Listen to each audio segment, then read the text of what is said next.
state is proceeding on the lesser included offense of assault, bodily injury, family. That's a Class A misdemeanor. The range of punishment is up to 1 year in the Bexar County Jail and up to a $4,000 fine. Did you understand?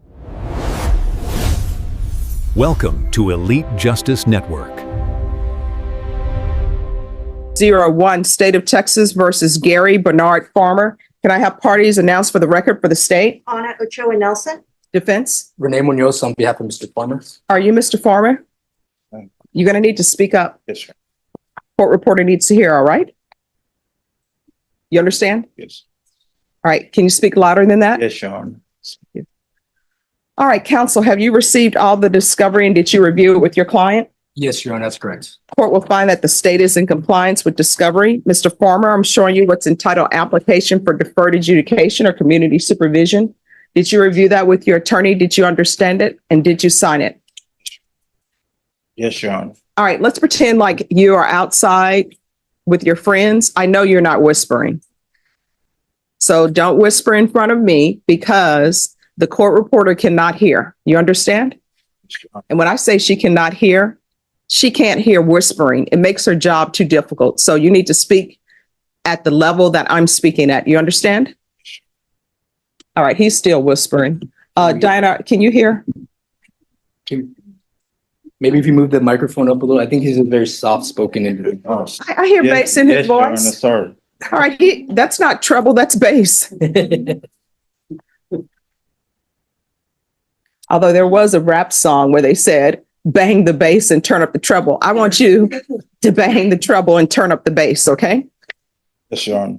All right, I'm showing you what's entitled Bill of Indictment. Did you review that Bill of Indictment with your attorney and did you understand it?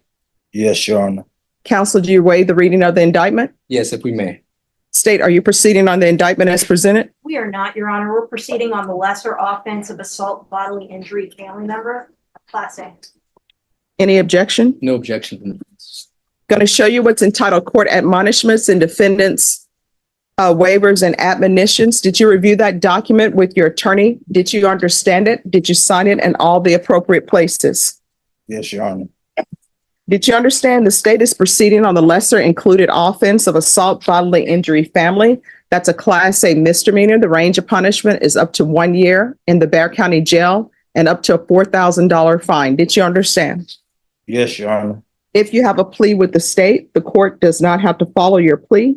If for any reason the court does not follow your plea and gives you more than you bargained for, the fact that you entered a plea will not be used against you and you will be allowed to withdraw your plea. Did you understand? Yes, Your Honor. Counsel, are you only applying for community supervision? That's correct, Judge. Did you understand you have a right to jury trial, a right for you or your attorney to cross-examine and confront any witnesses the state would call and the right to remain silent? Yes, Your Honor. Did you understand by entering this plea you were giving up those rights? Yes, Your Honor. Did you intend to give up those rights and enter into a plea in this case?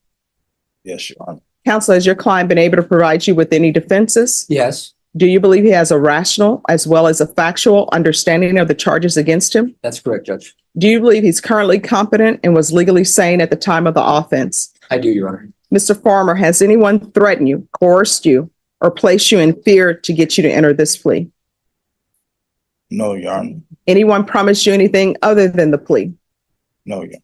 Are you satisfied with the way you've been represented? Yes, Your Honor. Are you a U.S. citizen? Yes, Your Honor. Court will find that defendant has knowingly and voluntarily waived his right to jury trial. Showing you the plea bargain page. Did you review that with your attorney? Did you understand it? Yes, Your Honor. According to the plea, state is proceeding on the lesser included offense of assault, bodily injury, family. Punishment is to be assessed at 365 days in the Bexar County Jail. There's a $1,500 fine to be probated. State recommends community supervision. There's an affirmative finding of family violence. There's to be no contact with Marcel, M-A-R-C-E-L, Washington, the BIPP, mental health evaluation and compliance. Did you understand with an affirmative finding of family violence, you're not allowed to own or possess any weapons or ammunition? Yes, Your Honor. Did you understand with an affirmative finding of family violence, you're not allowed to be designated as primary custodial parent? Yes, Your Honor. Did you understand that to be the entirety of your plea? Yes, Your Honor. Defense, is that the plea? That's correct, Judge. State, is that the plea? Yes, Judge. Showing you the waiver of appeal paragraph. Did you review that paragraph with your attorney? Did you understand it? Did you sign it in both places? Yes, Your Honor. Did you understand by signing that you're waiving your right to appeal? The only items that can be appealed are written pretrial motions that have been filed, heard, and ruled upon by the court. Did you understand? Yes, Your Honor. Counsel, have there been any such motions? Your Honor. Next, I'm showing you outside the agreement. Outside the agreement, the state is requesting that your community supervision be for a term of 2 years and there be a TAP evaluation. Did you understand those are recommendations from the state and the court does not have to follow those recommendations? Yes, Your Honor. Then to the lesser included offense, how do you plead? Guilty, not guilty, or no contest? Guilty. State, any evidence? State offer states exhibit 1 with attachments. No objection, Your Honor. All right. And state, have you been in contact with the complainant about this offer? We have, Your Honor. All right. All right, you may continue to confer. Going to show you what's entitled waiver and consent to stipulation of testimony and stipulations. Did you review that with your attorney? Did you understand it? Did you sign it in all the appropriate places? Yes, Your Honor. Again, did you understand you have a right to jury trial, a right for you or your attorney to cross-examine and confront any witnesses the state would call and the right to remain silent? Yes, Your Honor. Did you understand that today the state will be presenting evidence in the form of witnesses' statements and police reports?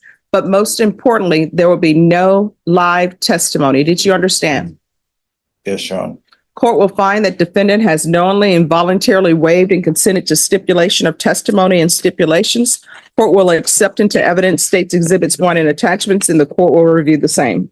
All right, after reviewing states exhibits 1 and attachments, the court will find there is sufficient evidence to find you guilty, and the court will find you guilty. Are you proceeding with sentencing? If we may, Your Honor. All right, anything you wish to say on behalf of your client? Yes, Your Honor. My client's originally from Indiana. He moved here in about 2020. The last time he was receiving meds in Indiana was 2019. Unfortunately, Texas's resources for mental health aren't there compared to other states. He hasn't been set up with mental health services and meds, but in conferring with the state, I know that they're wanting him to be evaluated. He has been in custody for the last 125 days, Judge. As you can see, he's calm, docile, and he's willing and able to follow the probation. I did go over with him the BIP course and all the requirements of that, as well as the requirements of probation. He stated he would make all appointments. He knows that he can't live with his brother right now, Marcel. There's a no contact order. So he's able and willing to live with his aunt, Andrea Washington, lives here in San Antonio, to abide by the conditions of the court. We're asking, Judge, if you can do the mental health eval and TAP out of custody. He's been in custody for 125 days now. People with mental illnesses in custody is generally not the most conducive environment for them to get a handle on their mental health, Judge. So he said he's willing and able to make all those appointments in order to get better mentally stable. So we're asking for those things, Judge, and for the court to respectfully follow the plea bargain agreement. It was a fight between brothers. It got a little heated. Things occurred that shouldn't have occurred, but he's remorseful for that, and he just wants the chance of this probation, Judge. All right. So you moved from Indiana? Yes, Your Honor. Do you have family in Indiana? Yes, Your Honor. So what brought you to San Antonio? Are you employed or receiving SSI? No, Your Honor. No to which one? No, you're not employed, and no, you're not receiving SSI? Yes, Your Honor. All right, when's the last time you were employed? Last year, Your Honor. All right. How do you support yourself? I work. Doing what?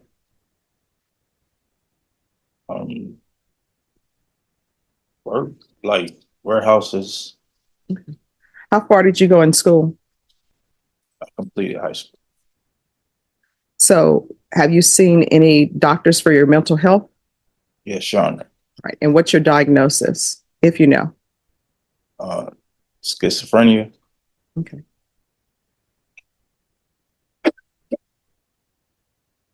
And is this the first time you had an altercation with your brother? No, Your Honor. All right. What other altercations have you had with him? It's like the same thing. We just turning evil sometimes. I'm sorry, what? He be turning evil sometimes. Okay, So Judge, just a little background for the court. Oh, so sorry. just one second. But I read in the report that he's not verbal. Yeah, he's like, he has a mental illness, I guess. Yeah, and sometimes he just be turning evil, doing All right, so on this occasion, what are you saying he did? like he sometimes he's like normal, sit around and stuff, but sometimes he just black out, start hurting himself and like people around. Okay, so during this altercation, what happened? Like he was doing that, like hurting himself and people around him. So I be trying to stop him, but like it goes to a point where I like put my hands on him, or somebody in the house have to put their hands on him to make him sit down or something. And how old is he? He's 22. He's not on medicine yet. I think he's supposed to be on medicine. All right, and defense is saying that you have a place to stay with your aunt. Has anybody talked to the aunt? Does she want him stay? Have you talked to your aunt to ask her if you can stay there? No. Defense, have you talked to the aunt? No, Your Honor. I spoke with him today. He said that that would be an option because he's a family member living here. In terms of the brother, he does have, according to the mother, there's been nothing tendered in evidence about a disease called Lesch syndrome. Well, if you're going to say that syndrome, you need to spell it. I did have the paperwork on that, but Your Honor, just to briefly just describe it, it's something that has to deal with like self-mutilation, where he kind of falls, he scrapes himself, he hits himself against the head, like the wall.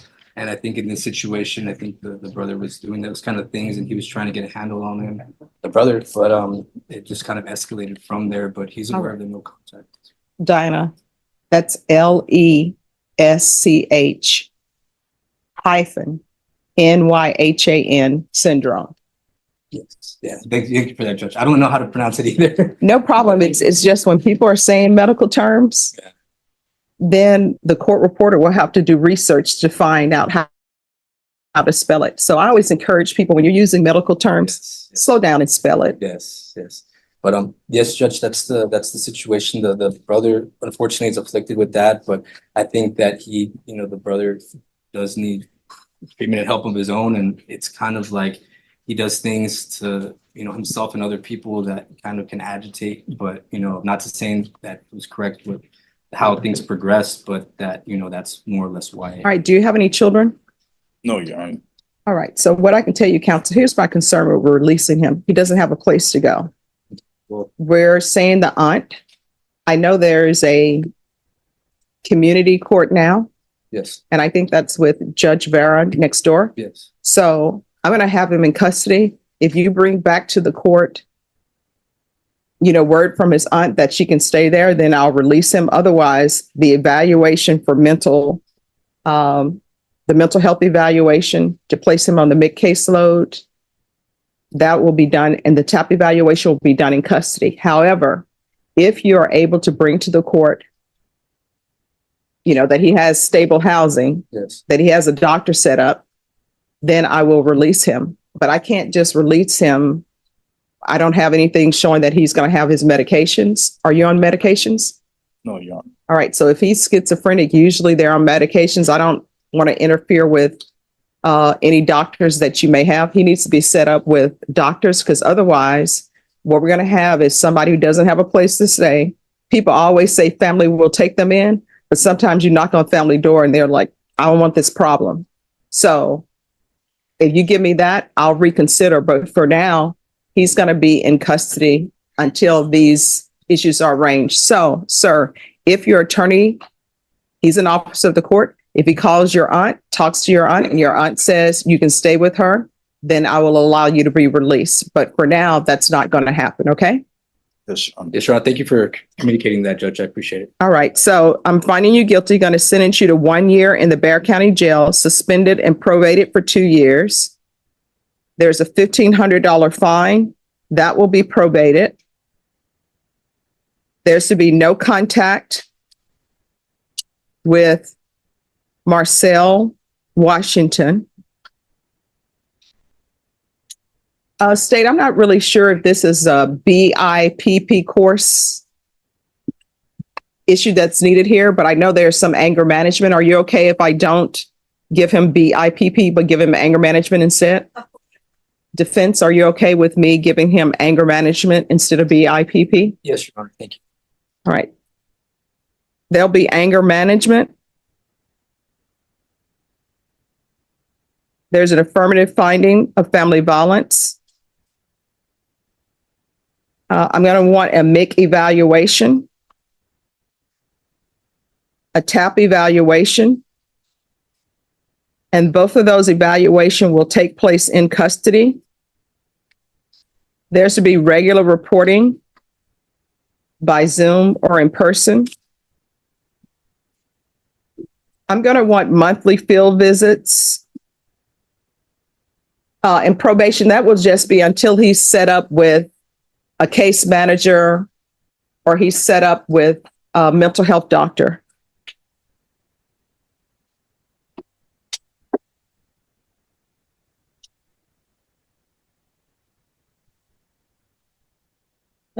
There's to be proof of employment or SSI. A courtroom hearing that looked routine at first suddenly became much more complicated when Gary Bernard Farmer stood before Judge Stephanie Boyd, hoping for probation and a chance to walk out of custody. But within minutes, it became clear this would not be a simple release hearing. Farmer had already spent 125 days in custody and entered a guilty plea to assault causing bodily injury involving family violence. His defense attorney argued that he deserved another opportunity, explaining that mental health struggles had played a major role in his situation. According to the defense, he wanted treatment, wanted stability, and simply needed help getting back on track. At first, things seemed to be moving in his favor. The defense presented a possible plan. Farmer could stay with family, comply with probation conditions, attend treatment programs, and work toward rebuilding his life outside of jail. It sounded like a path toward a fresh start, but Judge Boyd immediately focused on something deeper. She started asking direct questions. Where exactly would he live? Who was going to take responsibility for him? Did anyone actually confirm that housing arrangement? And perhaps most importantly, where was the plan for his mental health treatment? Suddenly, the courtroom atmosphere shifted. The answers weren't clear. The defense mentioned an aunt who might allow him to stay with her, but no one had spoken with her directly. There was no confirmed housing arrangement. There was no doctor ready to provide treatment. There was no medication plan in place. Judge Boyd wasn't willing to rely on assumptions. She explained that people often promise help in court, but reality can look very different once someone walks out the door. Family members sometimes change their minds. Plans sometimes fall apart. And without stability, the risk of failure becomes much higher. Then came the decision. Judge Boyd sentenced Farmer to 1 year in county jail, suspended the sentence, and placed him on 2 years of probation. She also ordered anger management classes, mental health evaluations, strict reporting requirements, and a complete no-contact order with the victim. But there was one condition that completely changed everything. She refused to release him immediately. Until verified housing and a real treatment plan were confirmed, he would remain in custody. The message from Judge Boyd was clear. Probation is not simply a second chance. It is a responsibility, and without a real plan, a second chance can quickly become another mistake.